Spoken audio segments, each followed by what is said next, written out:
नमस्कार, डेली 24 भारत देख रहे हैं आप। मैं हूं आपके साथ साहिल दुलिया। बुलेटिन की शुरुआत करेंगे। प्रधानमंत्री नरेंद्र मोदी ने 19वें रोजगार मेले में वीडियो कॉन्फ्रेंसिंग के माध्यम से विभिन्न सरकारी विभागों और संगठनों में नवनियुक्त 51,000 से अधिक युवाओं को नियुक्ति पत्र वितरित किए। इस अवसर पर उन्होंने युवाओं को बधाई देते हुए कहा कि आज का दिन देश भर के हजारों युवाओं के लिए बेहद महत्वपूर्ण है, क्योंकि वो अब देश की विकास यात्रा में जिम्मेदार भागीदारी बन रहे हैं। तो प्रधानमंत्री मोदी ने कहा कि ये सभी युवा रेलवे, बैंकिंग, डिफेंस, स्वास्थ्य, शिक्षा और अन्य महत्वपूर्ण क्षेत्रों में अपनी नई जिम्मेदारियां संभालेंगे।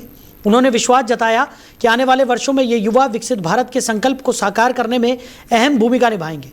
अपने संबोधन में प्रधानमंत्री ने हाल ही में हुई अपनी 5 देशों की यात्रा का भी उल्लेख किया। उन्होंने बताया कि इस दौरान उन्होंने कई वैश्विक कंपनियों के लीडर्स से बातचीत की, जहां भारत के युवाओं और देश की तकनीकी प्रगति को लेकर जबरदस्त उत्साह देखने को मिला। विकास यात्रा का हिस्सा बनना चाहती है। भारत भी विभिन्न देशों के साथ साझेदारी कर रहा है ताकि युवाओं को अधिक रोजगार के अवसर, कौशल विकास और वैश्विक अनुभव मिल सके। प्रधानमंत्री ने कहा कि सरकार का लक्ष्य है कि देश के युवाओं का सामर्थ्य पूरी तरह से निखरे और उन्हें अंतर्राष्ट्रीय स्तर पर भी अवसर मिले। मैं देता हूं साथियों, आप सबको पता है, अभी 2 दिन पहले ही मैं 5 देशों की यात्रा कर करके लौटा हूं। कहने को तो ये सिर्फ 5 देशों की यात्रा थी, लेकिन इस दौरान मेरी दर्जनों देशों की बड़ी बड़ी कंपनियों के लीडर से बातें हुई, विस्तार से चर्चा हुई, मुलाकात हुई और हर जगह मैंने एक बात समान रूप से महसूस की है। दुनिया भारत के युवाओं और भारत की टेक्नोलॉजिकल प्रोग्रेस को लेकर बहुत उत्साहित है। आज दुनिया भारत की विकास यात्रा का हिस्सा बनना चाहती है। वहीं हरियाणा के मुख्यमंत्री नायब सिंह सैनी ने हरियाणा विजन 2047 के एक्शन प्लान पर विचार विमर्श के लिए एक उच्च स्तरीय बैठक की अध्यक्षता की। इस बैठक का उद्देश्य राज्य के दीर्घकालिक विकास रोडमैप को और अधिक प्रभावी और परिणाममुखी बनाना था। बैठक के दौरान विभिन्न विभागों के अधिकारियों ने अपने अपने क्षेत्रों से जुड़े प्रस्ताव और योजनाएं प्रस्तुत की। इनमें शिक्षा, स्वास्थ्य, बुनियादी ढांचा, रोजगार सृजन, कृषि विकास और तकनीकी उन्नयन जैसे प्रमुख विषयों पर विस्तार से चर्चा की गई। मुख्यमंत्री सैनी ने कहा कि हरियाणा को 2047 तक एक विकसित और आत्मनिर्भर राज्य बनाने के लिए सभी विभागों को समन्वय के साथ कार्य करना होगा। उन्होंने निर्देश दिए कि योजनाओं का फोकस केवल कागजों तक सीमित न रहे, बल्कि उनका लाभ सीधे जनता तक पहुंचे। उन्होंने ये भी कहा कि विजन 2047 केवल एक योजना नहीं, बल्कि राज्य के भविष्य की दिशा तय करने वाला दस्तावेज है, इसलिए इसमें समयबद्ध और प्रभावी क्रियान्वयन बेहद जरूरी है। बैठक में अधिकारियों को सुझाव दिया गया कि वो नवाचार, डिजिटल तकनीक और पारदर्शिता को प्राथमिकता दें, ताकि हरियाणा को देश के अग्रणी राज्यों में शामिल किया जा सके। दिल्ली में केरल के नेता प्रतिपक्ष वी.डी. सतीशन ने कांग्रेस के शीर्ष नेतृत्व से मुलाकात की। उन्होंने कांग्रेस संसदीय दल की अध्यक्ष सोनिया गांधी, लोकसभा में नेता प्रतिपक्ष राहुल गांधी और वायनाड से सांसद प्रियंका गांधी वाड्रा से भेंट की। इसके अलावा वी.डी. सतीशन ने कांग्रेस अध्यक्ष मल्लिकार्जुन खड़गे से भी नई दिल्ली स्थित 10 राजाजी मार्ग आवास पर मुलाकात की। इस दौरान पार्टी संगठन, राजनीतिक हालात और आगामी रणनीतियों को लेकर विस्तार से चर्चा की गई। सूत्रों के अनुसार इन बैठकों में संगठन को मजबूत करने, राज्य में समन्वय बढ़ाने और राजनीतिक गतिविधियों को लेकर विचार विमर्श किया गया। केरल सहित अन्य राज्यों में पार्टी की स्थिति और भविष्य की रणनीति पर भी चर्चा होने की बात सामने आई है।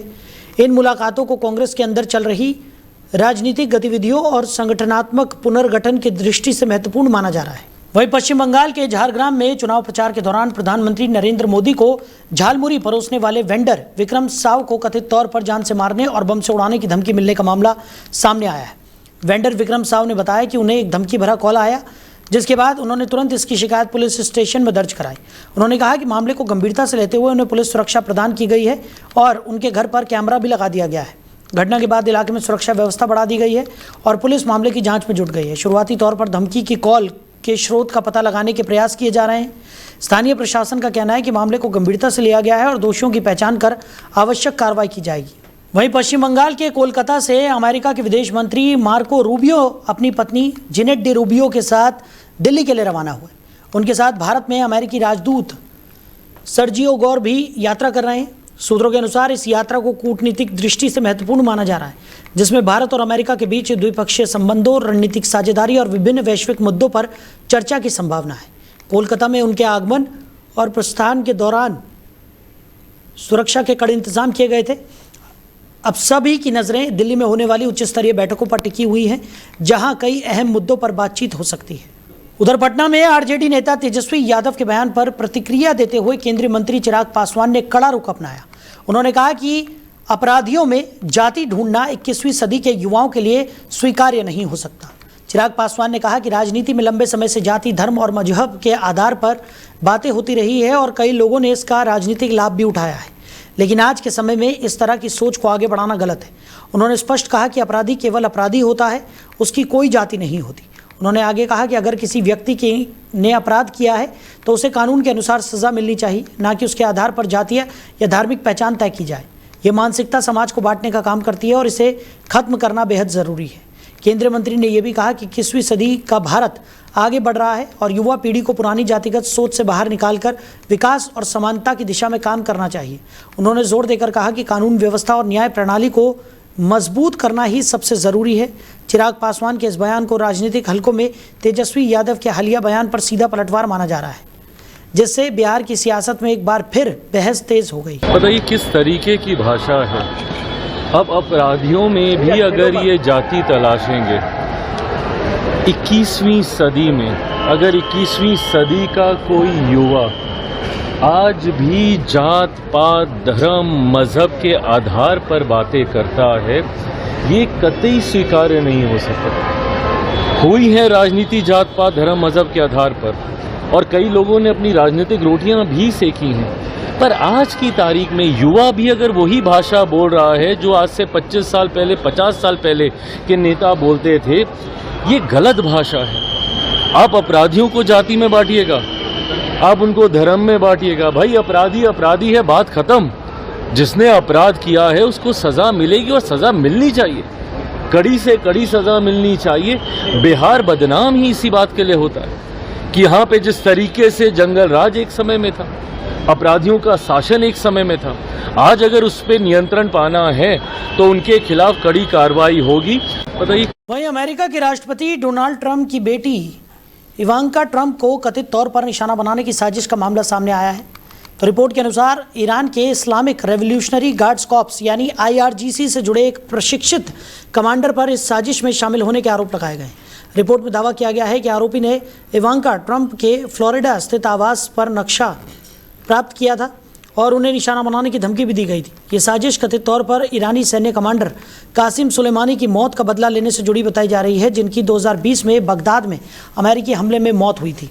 जानकारी के अनुसार आरोपी मोहम्मद बाकर साद दाऊद अल सादी को 15 मई को तुर्की में गिरफ्तार किया गया था और बाद में उसे अमेरिका प्रत्यार्पित किया गया। उस पर यूरोप और अमेरिका में कई हमलों और साजिशों से जुड़े गंभीर आरोप भी हैं। अमेरिकी न्याय विभाग के मुताबिक आरोपी पर बैंक ऑफ न्यूयॉर्क मेलॉन पर पेट्रोल बम हमले, लंदन में चाकू से हमले और टोरंटो में अमेरिकी वाणिज्य दूतावास पर गोलीबारी जैसी घटनाओं से जुड़े आरोप भी हैं। फिलहाल अमेरिकी सुरक्षा एजेंसियां इस पूरे मामले की जांच कर रही हैं और साजिश के नेटवर्क की कड़ियां खंगाली जा रही हैं। वहीं ट्विशा शर्मा मौत मामले में आरोपी पति समर्थ सिंह को पुलिस ने गिरफ्तार कर लिया है। जबलपुर पुलिस ने उसे भोपाल पुलिस को सौंप दिया, जिसके बाद आरोपी को भोपाल लाया गया है। पुलिस का कहना है कि उसे दोपहर तक कोर्ट में पेश किया जाएगा और 7 दिन की पुलिस रिमांड की मांग की जाएगी। जानकारी के अनुसार समर्थ सिंह 12 मई से फरार चल रहा था और उस पर 30,000 रुपये का इनाम भी घोषित किया गया था। इसके साथ ही पुलिस ने उसके खिलाफ लुकआउट नोटिस भी जारी किया था। शुक्रवार को समर्थ सिंह जबलपुर जिला न्यायालय में सरेंडर करने पहुंचा था। उसी दौरान उसे पुलिस ने हिरासत में ले लिया। बाद में उसे ओमती थाने लाकर भोपाल पुलिस को सौंप दिया गया। पेशे से वकील समर्थ सिंह की गिरफ्तारी के बाद काउंसिल ने उसका वकालत लाइसेंस भी रद्द कर दिया है। इससे पहले उसने मध्य प्रदेश हाईकोर्ट में अपनी अग्रिम जमानत याचिका भी वापस ले ली थी। मामले को लेकर कोर्ट परिसर में गहमागहमी भी देखी गई, क्योंकि पीड़ित पक्ष के वकील ने सरेंडर प्रक्रिया पर आपत्ति जताई थी।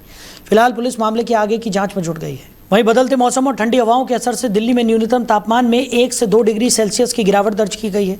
राजधानी में मौसम के इस बदलाव से रात के समय हल्की राहत महसूस की जा रही है। मौसम विभाग के अनुसार पश्चिमी विक्षोभ यानी वेस्टर्न डिस्टर्बेंस के प्रभाव के कारण तेज धूप और लू के बाद ठंडी हवाओं का असर देखने को मिला है। इसके चलते कुछ इलाकों में तेज हवाओं के साथ हल्की बारिश या बूंदाबांदी भी दर्ज की गई है। जिससे गर्मी से थोड़ी राहत मिलती हुई नजर आई है। हालांकि इसके बावजूद दिल्ली में न्यूनतम तापमान लगभग 24 से 31 डिग्री सेल्सियस के बीच बना हुआ है। दिल्ली में दिन के समय अभी भी गर्मी का असर बना हुआ है। भारतीय मौसम विभाग यानी IMD ने चेतावनी जारी करते हुए कहा है कि दिन के समय हीट वेव, लू का असर बना रह सकता है। मौसम में यह बदलाव अस्थायी माना जा रहा है और आने वाले दिनों में तापमान फिर बढ़ सकता है। वहीं देश भर में पेट्रोल, डीजल और CNG की कीमतों में लगातार बढ़ोतरी दर्ज की जा रही है। ताज़ा बदलाव के तहत CNG के दाम में 1 रुपये प्रति किलो की बढ़ोतरी की गई है, जिससे इसका रेट 80.09 रुपये से बढ़कर 81.09 रुपये प्रति किलो हो गया है। वहीं सरकारी तेल कंपनियों ने पेट्रोल में 87 पैसे और डीजल में 91 पैसे प्रति लीटर की बढ़ोतरी की है। पिछले 10 दिनों में कुल मिलाकर ईंधन की कीमतों में लगभग 5 रुपये प्रति लीटर तक का इजाफा हुआ है। नई दरों के अनुसार दिल्ली में पेट्रोल 99.51 रुपये और डीजल 92.49 रुपये प्रति लीटर हो गया है। मुंबई में पेट्रोल 108.49 रुपये, कोलकाता में 110.64 रुपये और चेन्नई में 105.31 रुपये प्रति लीटर पर पहुंच गया है। वहीं डीजल के दाम भी मुंबई में 95.02 रुपये, चेन्नई में 96.98 रुपये और कोलकाता में 97.02 रुपये प्रति लीटर हो गया है। राजस्थान की राजधानी जयपुर में भी पेट्रोल 109.77 रुपये और डीजल 95.83 रुपये प्रति लीटर के पार पहुंच गया है। इसके विपरीत पड़ोसी देश पाकिस्तान में ईंधन की कीमतों में कटौती की गई है। वहां सरकार ने पेट्रोल में 6 रुपये प्रति लीटर और हाई स्पीड डीजल में 6.80 रुपये प्रति लीटर की कमी की है। नई दरों के बाद पाकिस्तान में पेट्रोल 403.78 रुपये और डीजल 402.78 रुपये प्रति लीटर हो गया है। यह लगातार दूसरा हफ्ता है जब वहाँ ईंधन सस्ता हुआ है। भारत और पाकिस्तान दोनों देशों में ईंधन की कीमतों को लेकर अलग अलग रुझान देखने को मिल रहे हैं। भारत में जहां धीरे धीरे बढ़ोतरी हो रही है, वहीं पाकिस्तान में हाल के हफ्तों में कटौती दर्ज की गई है। वैश्विक कच्चे तेल के दाम और अंतर्राष्ट्रीय हालातों का असर दोनों देशों की पेट्रोलियम कीमतों पर साफ दिखाई दे रहा है। बुलंदशहर के कानपुर थाना क्षेत्र के गांव गुरावली में एक युवक की बेरहमी से पिटाई का मामला सामने आया है। घटना का वीडियो सोशल मीडिया पर वायरल होने के बाद इलाके में हड़कंप मच गया है। वीडियो में कुछ दबंग एक युवक को लाठी डंडों और लोहे की रॉड से पीटते हुए दिखाई दे रहे हैं। जानकारी के अनुसार यह हमला पारिवारिक विवाद से जुड़ा बताया जा रहा है, जिसमें पीड़ित युवक पर जानलेवा हमला किया गया।